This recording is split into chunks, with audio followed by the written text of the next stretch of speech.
Good evening, you handsome lot. First of all, I hope you've all had an absolute amazing Christmas and a little bit of time off work.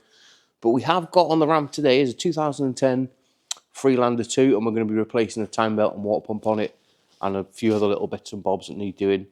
But yeah, what presents have you had for Christmas? Have you had any tools? If you've had any tools, drop them in the comments below and let me know what you've had. Yeah. Did we all watch Gavin and Stacey? I did.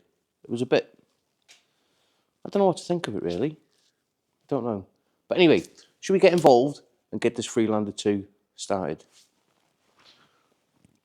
Now, this car is a little bit of a new customer to me because a few months ago, he got in contact with me through LinkedIn. He's like, hi, Baz. He said, I've asked on the Landy Zone or Landy Forum or whatever it is, and your name's popped up close to the Wrexham area. Well, what's happened with it? He broke down and somebody had been out to it and said, oh, your cam belt's broke.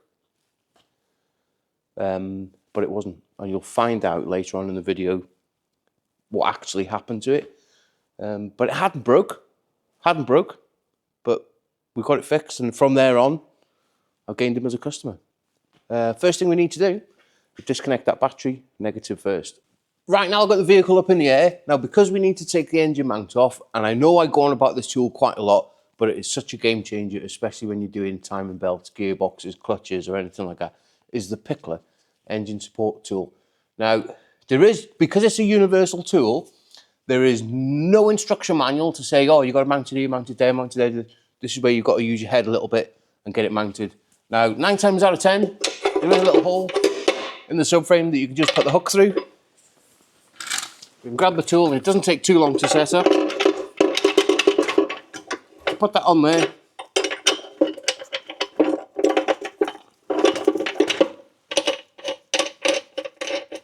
Screw the bottom on, and then once it's screwed onto the subframe, then you can go ahead and adjust the arms to suit this vehicle. Like I said, it is a universal tool, so you have to use your head a little bit. But anyway, let's get involved. Right now, before we drop the vehicle right down, what we need to do is take the driver's side front wheel off and the inner splash guard. It does come in 2 pieces, so it's relative. You haven't got to take it all off. It's relatively easy to do. Now, just back off the Jubilee clip for the intake pipe going to the turbo, because we need to remove that out of the way. And also, just remove that 10mm, and then we can pull the timing cover off from the top. Save going up and down, up and down. As you can see, we've got the vehicle back down to working height.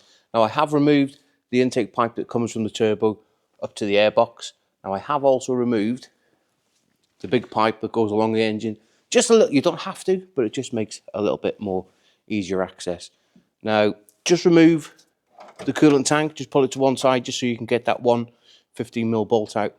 And then the rest, hopefully, because I've got my engine support on it, I've undone all the engine mount bolts. And that should just pull out, and that engine now is perfect. With everything now out of the way, we can go ahead and remove this upper timing cover. There's a couple of 10mm, one there and one at the back. And remember, I have already undone that lower one. Just to save going up and down, up and down. Once you've gone ahead and got everything out of the way, we can go ahead and get this engine timed up. And we do need this little pin to go in the camshaft. Now, it's easier for me to show you on a diagram than it is in the car, because it is a little bit fiddly to get the camera in there. But we need to get that camshaft lined up and that pin slotted through into the cylinder head. And also, it is exactly the same as the Mondeo that I did last week, well, before Christmas. And then we also need to put a pin just into the flywheel. Now, I have spun it over on the crank with a big bar, and that pin should slot in beautifully. Hey, what, it is a little bit fresh today. Anyway, as you can see, I've got the vehicle up to working height. We removed the crank pulley. I've just gunned it off. Now, this has had a timing belt previously. They have marked it with a bit of white Tipex, but we have put our own marks on it. Now, I've used red paint just for you lot to see it just that little bit better. Now, we just got to get a 13mm on that tensioner up there and get that timing belt off. As simple as that. Right, well there we go. That is the timing belt off. Now it doesn't look in bad condition, to be honest, and it has been, like I said before, it has been changed previously, which is a Gates belt. Now we need to move round to the water pump. Luckily on these, there's a little bung, 6mm bung, and we can undo, and that now should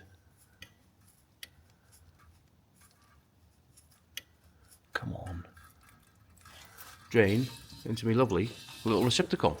Oh, I tell you what, you know, when things always don't go to plan, there's always something when you're trying to help somebody out.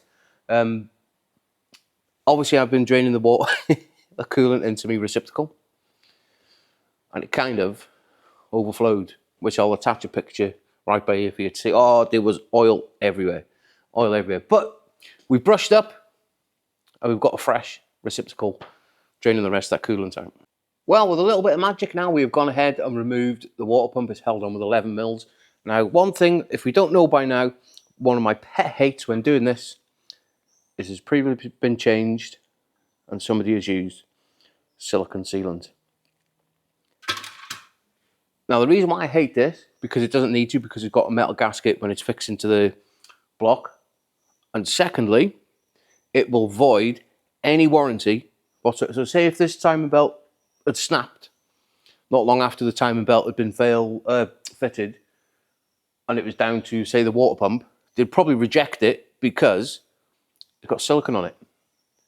And that is a well-known fact, and it will happen. If it's meant to have sealant on it, it'll tell you, but they're not. Every gasket, it doesn't need sealant. But right, should we go ahead and get the brand new one on? The brand new, that's the old one. Yeah, let me flip this round. The old pump has got a plastic impeller, and the brand new one has got a metal one, so it should last a lot longer. Right, let's get it in and bolted and torqued up. Now with that water pump all torqued up to spec, let's replace the idler pulley, and it is integrated into the engine mount, and it just slides in pretty much like that, and we can get that torqued up. I think it's about 60 Newton meters, I'm not sure, I'll have a look. Right, well I've gone ahead and put the timing belt on. Now, to hold the timing belt in place, if you haven't seen this tool before, it is a little clip, and it just fits around the gear, or the pulley, whatever you want to call it, and that'll hold the belt on while you drop it down and put it around the camshaft and get it routed. As you can see now, I have put that timing belt on, and we're going to get on the tension now. 6mm Allen key in the tension, you should see the little pointer coming around, and it needs to be smack bang in the middle. And once it is, we can get on that nut then and get it torqued up to 25 Newton meters, believe it or not. It's not a lot.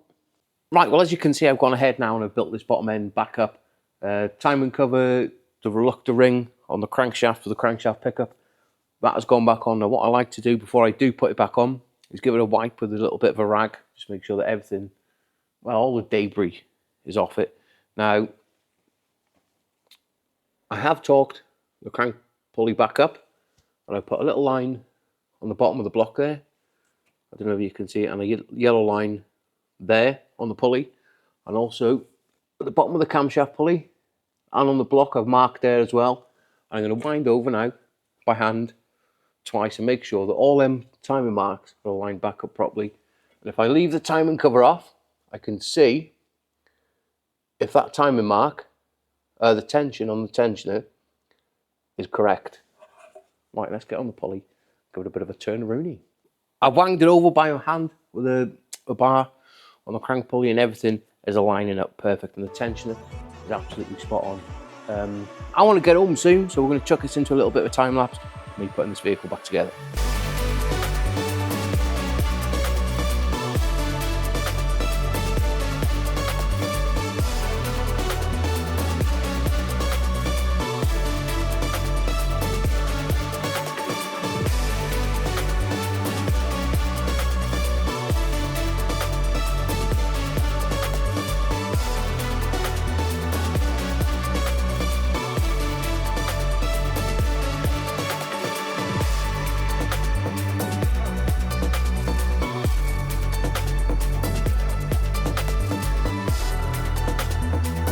Right now, before we put this belly pan back on, this vehicle is also having a little bit of an oil and filter change. Now these oil filter housings on these, they are in an absolute stupid place. But we need to plod on. Let's plod on.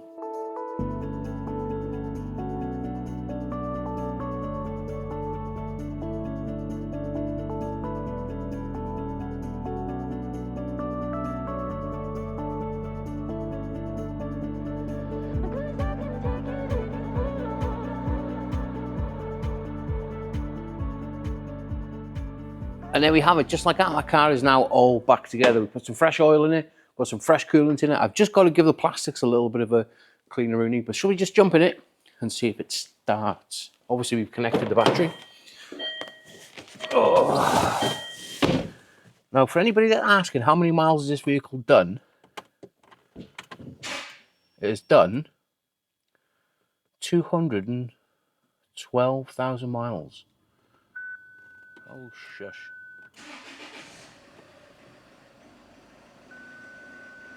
There we go. My car is ticking over perfectly. Can you see? 212,000 miles. And that's it. I've checked the oil level now. It's absolutely perfect. I switched it off for a couple of minutes, let it settle. We checked it. We had to top it up about half a litre or so. Yeah, sounding perfect. Job's a good one. Now, I'm going to leave this ticking over while I'm putting all my tools away, and hopefully try and get this video edited before I leave work this afternoon. But anyway, I hope you've all enjoyed the video, and I hope you all have a happy new year. Try not to get too drunk-a-rooning, but I am back into work officially on Monday. So yeah, if you've enjoyed the video, please hit that like and subscribe, and no doubt we will see you next year. So I'm mad saying that, innit? We'll see you next year. Anyway, let's get it sent.